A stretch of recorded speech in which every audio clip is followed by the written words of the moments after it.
Bismillahirrahmanirrahim. Assalamualaikum warahmatullahi wabarakatuh. Perkenalkan, nama saya Muhammad Fairuzi Konrajab, NIM 183919025. Jadi di sini saya ingin menjelaskan mengenai simulator dari osiloskop dan sinyal generator. Nah, simulator ini bisa diakses di link ini, yaitu lcheng.tit.ie. Nah, di sini juga sudah ada tampilan dari gelombang, ada juga sinyal generator dan juga osiloskop. Nah, pertama-tama saya ingin menjelaskan dulu mengenai sinyal generatornya. Nah, jadi untuk sinyal generatornya sendiri, sinyal generator ini berfungsi untuk menghasilkan sinyalnya, seperti namanya aja, sinyal generator, yang nanti akan ditampilkan hasil pembacanya oleh osiloskop. Nah, sekedar informasi, ini yang ada di tampilan di sini, yang ada di tampilan pada osiloskopnya, ini sama dengan bagian yang ada warna pink di gelombang yang sedang berjalan ini. Jadi ini kayak bagian dari besar ini diambil sebagian, di capture gitu ya, terus dimasukkan ke osiloskopnya, seperti itu. Nah, lalu saya ingin menjelaskan mengenai fungsi-fungsi tombol dari sinyal generatornya sendiri. Yang pertama adalah pemilihan bentuk gelombangnya. Jadi pilihan bentuk gelombangnya ada dalam bentuk sinusoidal seperti ini, yang artinya dia seperti gelombang yang dia nilainya itu kayak kuadrat gitu ya, sinusoidal, jadi nggak linear. Terus ada juga yang pilihannya linear. Nah, maka kalau kita pilih bakal berubah nih bentuk gelombangnya. Nah, linear ini kan dia segitiga juga biasa disebutnya. Terus ada juga yang square atau kotak. Jadi kalau kotak ini kan dia misalkan pada nilai waktu tertentu dia emang nggak bisa dibaca. Oh ya, ini jadi kalau pada osiloskop ini pembacaannya sinyal sumbu Y-nya itu sebagai voltase, sementara sumbu X sebagai waktu. Seperti itu. Nah, lalu di sini ada untuk pemilihan frekuensinya. Nah, untuk pengaturan frekuensinya sendiri ada dua. Kita memilih besar frekuensinya berapa di sini dikali frekuensi multipliernya. Nah, gunanya apa? Kan kita suka mendapatkan nilai, misalkan ditanya berapa ya nilai frekuensi dari suatu gelombang yang diukur. Nah, nilai frekuensi dari gelombang yang diukur itu adalah nilai frekuensi yang kita pilih ini dikali frekuensi multipliernya. Jadi misalkan di sini saya pilihnya 10, terus di sini saya pilihnya 2. Berarti jawabannya besar frekuensi dalam satu gelombangnya adalah 20 Hz. Seperti itu. Ini cara mundurinnya kayak gini, dipencet aja. Jadi dia kalau hijau ke kiri berarti dia mundur, kalau hijaunya ke kanan berarti nambah. Nah, terus di sini juga ada DC offset. Nah, DC offset itu apa? Mungkin lebih enak kalau diubah jadi yang sinusoidal dulu ya. Ini agak delay gitu, jadi emang harus ditunggu. Nah, kalau yang sinusoidal ini, misalkan kita ke kanan nih, bisa dilihat makin ke atas kan ya, yang tadinya dia posisinya ada di 0 nih. Kan emang 0 volt ada di titik 0,0 ya, di sini ya. Terus ada di sini, di titik Y-nya sama dengan 0. Nah, ini menunjukkan titik setimbangnya, DC offsetnya. Artinya ketika kita naikkan menjadi 2 volt, ya berarti titik seimbangnya, titik tengah-tengahnya ya ada di 2 volt gitu. Nah, kalau kita naikin terus ya juga bakal nambah terus. Sebaliknya kalau kita kurangin terus ya bakal ngurang terus juga gitu. Misalkan min 2, berarti dia ada titik setimbangnya ada di min 2, seperti itu. Ini saya jadi nolin lagi aja. Nah, terus ada amplitudo. Mungkin udah pada familiar juga sama amplitudo itu bahasanya apa. Kalau amplitudo ini kan emang dia titik tertingginya ya dari suatu gelombang. Misalkan amplitudo di sini saya ukur 4. Ya. Berarti titik yang ada di sini, titik yang tertinggi ini adalah 4. Berarti Y sama dengan 4 adalah titik maksimalnya. Begitu pula dengan kalau kita bisa mengukurnya dari sisi yang gelombang yang ada di bawah sumbu X atau negatifnya. Maka dari 0 sampai ke bawah ini berarti maksimal adalah 4 volt, seperti itu. Nah, terus di sini ada tombol output dan tombol TTL. Jadi kalau output itu nih, biasanya kedua tombolnya terhubung dengan osiloskopnya. Nah, jadi ini terhubungnya ke bagian channel. Biasanya sih osiloskop tuh ada yang 2 channel, ada juga yang 1 channel.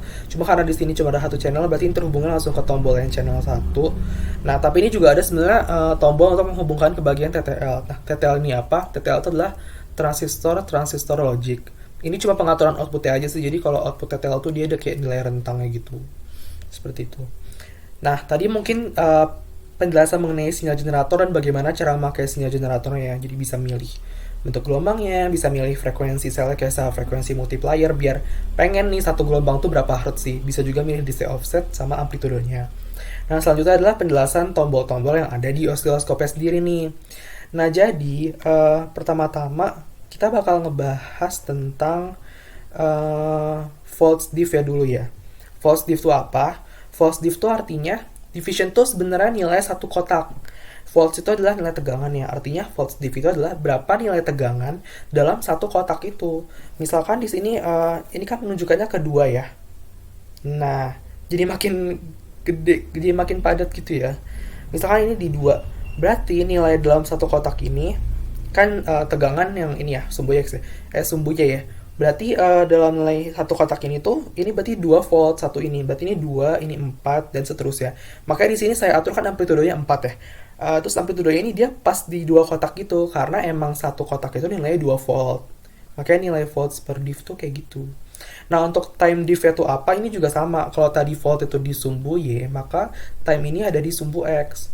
Nah, berarti di sini bisa dibilang bahwa 0,2 itu adalah nilai per kotaknya.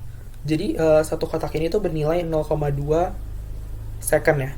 Ini M tuh mili, jadi ini berarti 0,2 second. Sementara kalau kita mundurin lagi ya berarti 50 second. Kayak gitu.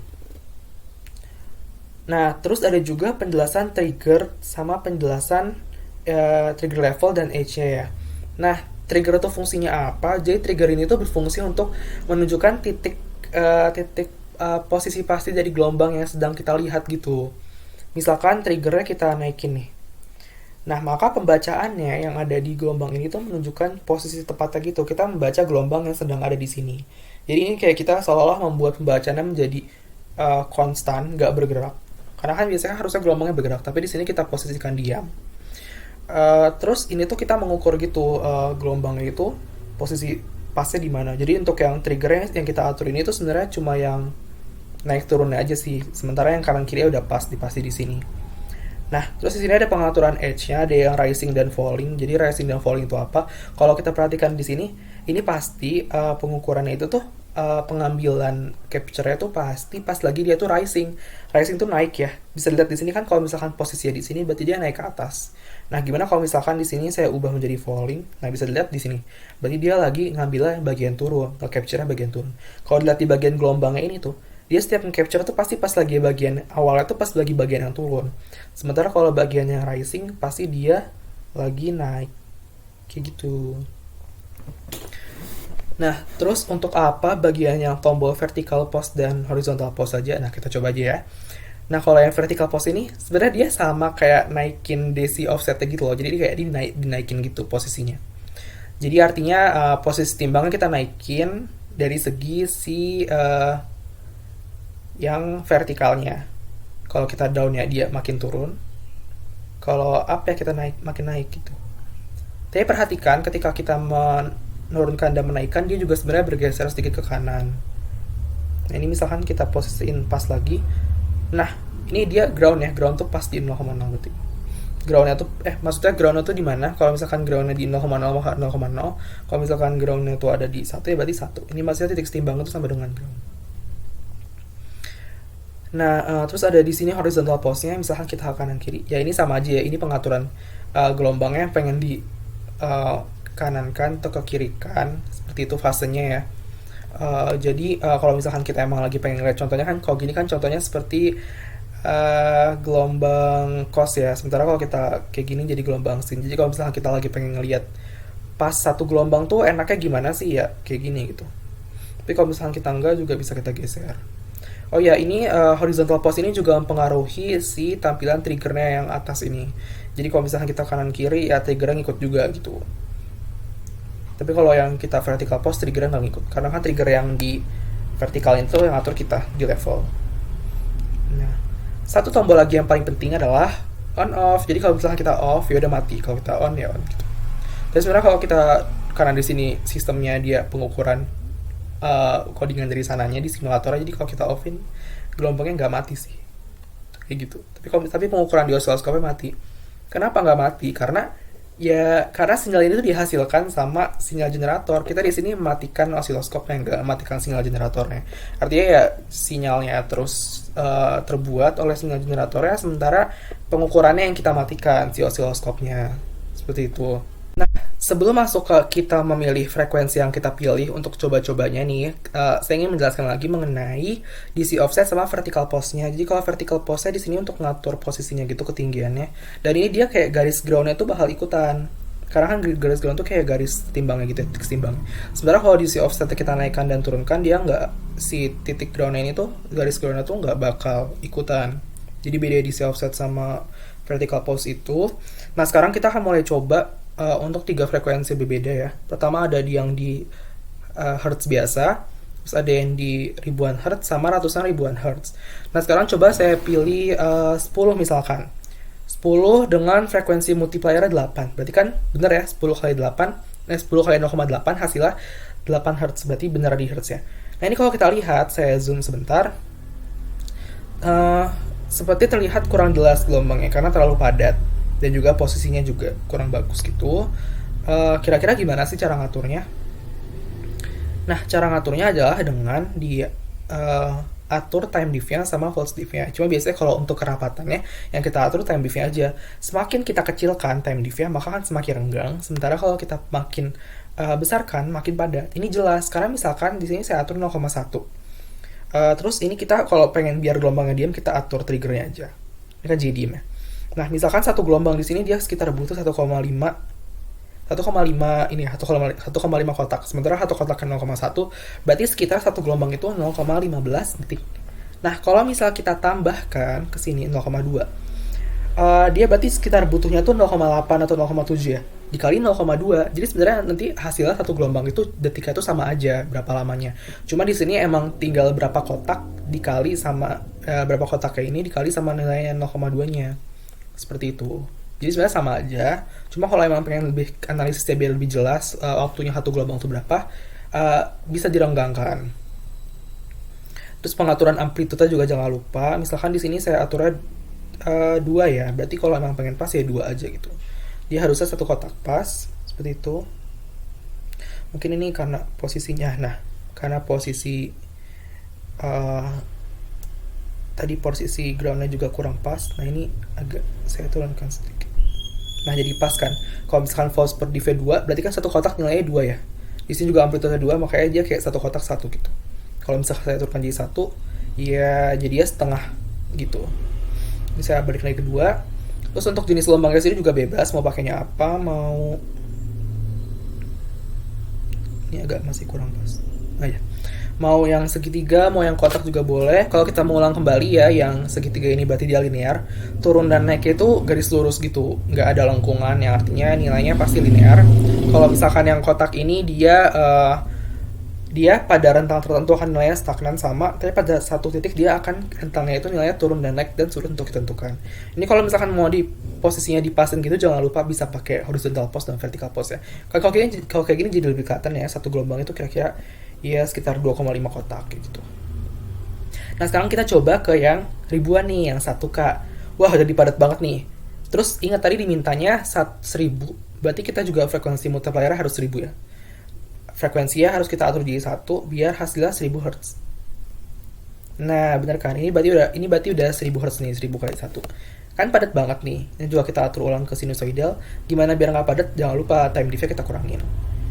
Nah kan jadi kelihatan kan. Terus misalkan kita pengen pasin aja biar enak gitu.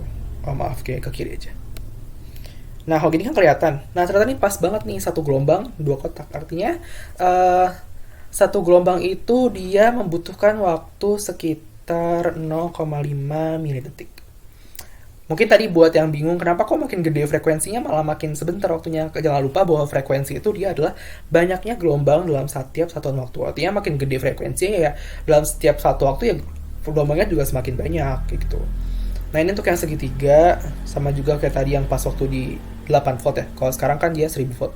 Ini dia kotak juga sama aja kayak gitu. Ini kalau belum pas tinggal geser kanan dikit. Jadi cantik, jadi pas. Seperti itu. Jangan lupa kalau atas bawahnya kurang pas juga bisa pakai vertical pose. Nah seperti itu. Nah sekarang ada masalahnya kalau misalnya kita pakai yang ratusan ribu. Untuk bisa mencapai ratusan ribu berarti kan harus pilih yang 100K ditambah frekuensi multipliernya antara 1, 1,2 dan seterusnya. Tapi di sini kayak padat banget. Sementara untuk mengukurnya kita butuhnya cuma bisa pakai time diff-nya kita kurang gitu kan. Sementara kalau ini udah sampai paling minimum 0,1 itu tuh masih nggak kelihatan. Jadi kayak beneran emang nggak jelas gitu, nggak kebaca juga. Nah, kalau gitu gimana? Berarti ini adalah batas maksimal dari simulator ini. Simulator ini kalau emang pengen ngukur ratusan ribu tuh emang bakal nggak bisa karena kurang efektif. Karena kita udah coba 100 ribu Hz tapi tetap nggak kelihatan. Nah, artinya ya mau nggak mau harus kita kurangin. Dan ternyata kalau kita kurangin terus masih nggak jelas. Artinya batas maksimumnya adalah 20 ribu Hz ya. 20 ribu, iya, 100k dikali 0,2 berarti 20 ribu Hz ya. Mungkin kita samain aja kali ya, 10k kali 100 kali 10 kan juga 100 ribu Hz ya. Jadi kita coba untuk mendapatkan ratusan ribu Hz apakah bisa atau tidak.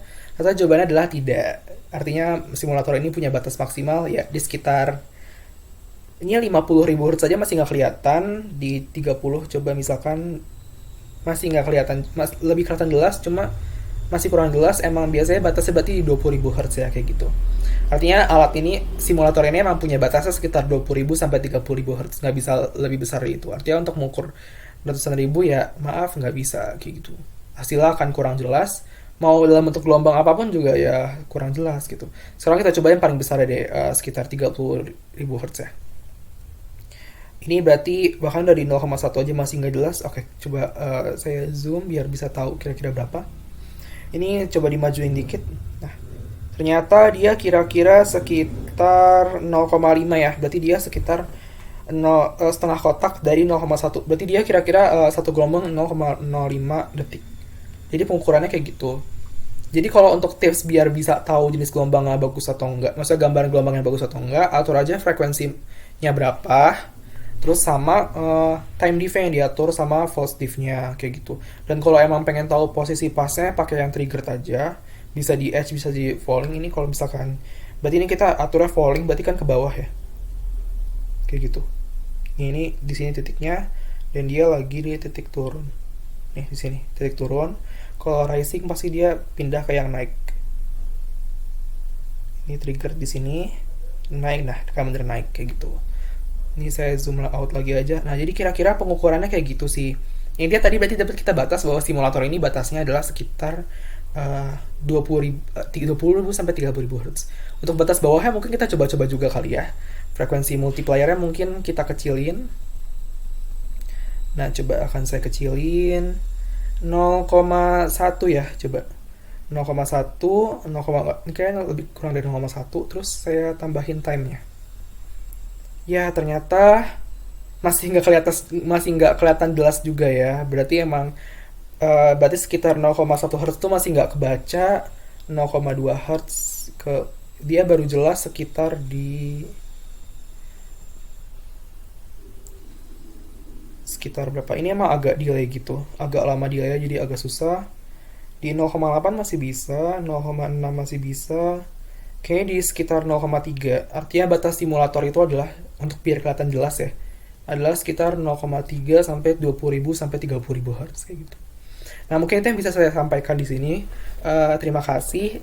Mohon maaf bila ada penjelasan yang kurang. Saya sekali lagi Muhammad Ferry Rajab 183191025 dan terima kasih sudah menonton.